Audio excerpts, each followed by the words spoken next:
Hello, hi.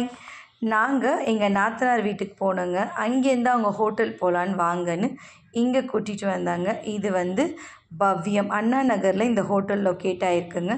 இந்த hotel செம்மையாக இருக்குங்க. நாங்கள் போகும்போது ரொம்ப கூட்டம்லாம் இல்லை, நார்மலாக தாங்க இருந்துச்சு. ஹோட்டலுக்குள்ளே போயிட்டு அப்படியே ஒரு இடம் பிடிச்சோம். என் பையன்தான் ரொம்பவே சேட்டை பண்ணிகிட்டே இருந்தார். அவர் கொஞ்சம் ஆளுங்களெல்லாம் பார்த்ததும் ரொம்பவே ஹாப்பியாகிடுவார். அதுக்கப்புறம் ஒரு பெரிய டேபிளாக 2 டேபிளையும் சேர்த்து போட்டு உட்காந்தாங்க. இவங்க 2 பேர் தான் என்னோடய க்யூட் நாத்தனார். இது அவங்க பையன், பெரிய நாத்தனாரோட பையன். அவர் தான் எங்களுக்கு ட்ரீட் வைக்க போகிறாரு. ஏன்னா அவர் 2 நாளில் லண்டன் கிளம்புனால எங்களுக்கு ட்ரீட் வச்சார். இவங்க எங்கள் நாத்தனார் பசங்க. நடுவில் இருக்கிறது என்னோடய பையன், உங்களுக்கு தெரியும். என் பையன் பெரியவன் மட்டும் வரல. அவர் 10th அவருக்கு டியூஷன்லாம் இருக்குது. அவர் கிளம்பிட்டார். அவர் வீடியோ எடுக்கும்போது முகத்தெல்லாம் மூடிட்டு ரொம்பவே வெக்கப்பட்டுட்டே இருந்தார் அவர். சரி பரவாயில்ல, காட்டுறா, வீடியோவில் உன்னையும் காட்டுறோம் அப்படின்னு சொல்லி தான் நாங்கள் ரொம்ப சிரிச்சிட்டே ஃபன் பண்ணிகிட்டே அப்படியே பேசிகிட்டே இருந்தோம். நல்லா போச்சு. எப்படின்னா எங்கள் ஹஸ்பண்ட் வீட்டில் ஒரு ஹோட்டல் போனால் ஃபஸ்ட்டு என்ன ஆர்டர் பண்ணுவாங்கன்னா, வெஜிடேரியன் ஹோட்டல் சாம்பார் இட்லி தாங்க ஆர்டர் பண்ணுவாங்க. அதுவும் எங்கள் ஹஸ்பண்ட் இருந்தால் கண்டிப்பாக சாம்பார் இட்லி தான். அந்த மாதிரி தாங்க ஆர்டர் பண்ணாங்க. ஃபஸ்ட்டு சாம்பார் இட்லி எல்லோரும் ஃபஸ்ட்டு சாப்பிட்லான்னு சொல்லிட்டு சாப்பிட்டோம். அப்படியே சாம்பார் இட்லி செம்ம சூடாக இருந்தது, சாப்பிடவே முடியல ரொம்ப. ஆனால் டேஸ்ட்டு செம்மையாக இருந்துச்சுங்க. அதுக்கப்புறம் இடியாப்பம், தேங்காய் பால், வெஜ் குருமா வச்சாங்க. எல்லாமே ஒரு 2 பிளேட்டாக ஆர்டர் பண்ணோம்.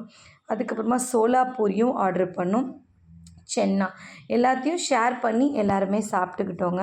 நல்லா இருந்துச்சு. டேஸ்ட் என்னவோ செம்மையாக இருந்துச்சு. இது வந்து தாமரை தண்டில் செய்கிறாங்களாங்க.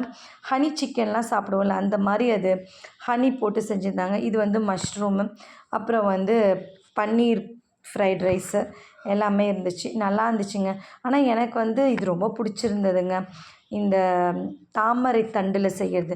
இது நான் என் ஹஸ்பண்ட் கிட்ட சொல்லி இதை கண்டிப்பாக போய் வாங்கி வீட்டில் இதே மாதிரி செஞ்சு ட்ரை பண்ணணும் அப்படின்னு சொல்லிக்கிட்டே இருந்தேன் நான்.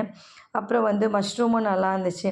இது டேஸ்ட் ரொம்ப பிடிச்சிருந்துங்க. ஆனால் அவங்கெல்லாம் கொஞ்சம் ஸ்வீட்டாக இருக்குது, இது எங்களுக்கு அவ்வளோவா லைக் பண்ணல. ஆனால் நான் ரொம்பவே லைக் பண்ணி சாப்பிட்டேங்க. எப்போவுமே ஒரே மாதிரி சாப்பிட்றதுக்கு இது கொஞ்சம் டிஃப்ரெண்ட்டாக இருந்தது. பன்னீர் ரைஸும் நல்லா இருந்துச்சுங்க. அதுக்கப்புறமா என்ன சாப்பிட்லான்னு பார்த்தா, தோசை நல்லா முருகலாக வந்து நெய் போட்டு பொடி தோசை கேட்டோம், அதுதான் வந்துச்சு. ஒரு ப்ளெயின் தோசையும் வந்துச்சுங்க. எல்லாமே நல்லா இருந்துச்சு. சாப்பிட்டோம், எல்லாமே ஷேர் பண்ணி சாப்பிட்டோம். அப்புறம் பசங்களுக்கு நல்லா ஒரு பெரிய ஸ்கூப் ஃபுல்லாக ஐஸ்கிரீம், அவங்க 3 பேரும் அதை ஷேர் பண்ணி சாப்பிட்டுக்கிட்டாங்க.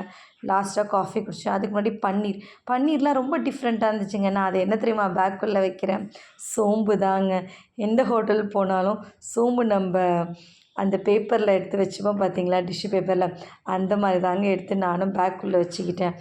ஆனால் நாங்கள் வந்து பார்த்தா செம்ம கூட்டங்க. எல்லாம் வந்து வெளியில் நிறைய பேர் இருந்தாங்க. என்ன எல்லோரும் இருக்காங்களேன்னு கேட்டால், டைம் ஆக ஆக அங்கே ரொம்ப கூட்டம் வந்துடும்.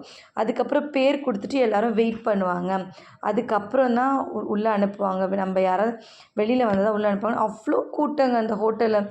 என்னமோ சும்மா தர மாதிரி அவ்வளோ ஜனங்க. ஆனால் ரொம்ப ரேட்டு தாங்க.